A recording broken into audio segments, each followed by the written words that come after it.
আমরা ত্রিপুরা প্রদেশ মহিলা কংগ্রেসের পক্ষ থেকে প্রতিনিধি দল ডিজিপি অফিসে গেলাম এবং ডিজিপির সঙ্গে দেখা করি।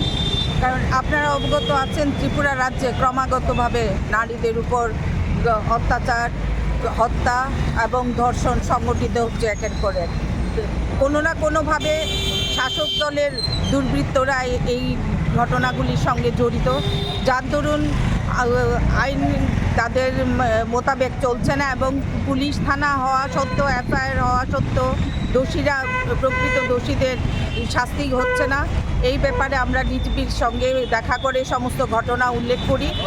আপনারা কিছুদিন পূর্বে যেমন কুমারঘাটে যে চা শ্রমিক মহিলাকে গণধর্ষণ করে হত্যা করা হয়, তারপর আছে ধর্মনগরের কদমতলায় নাবালিকাকে গণধর্ষণ করে, ওকে অপহরণ করে তুলে নিয়ে গিয়ে তারপর গণধর্ষণ করা হয়।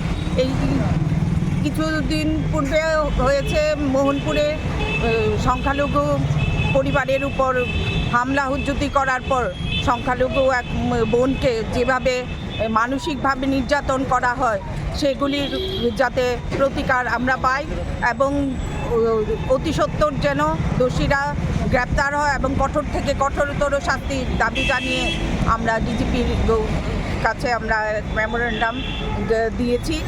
ওনারা আমাদের আশ্বস্ত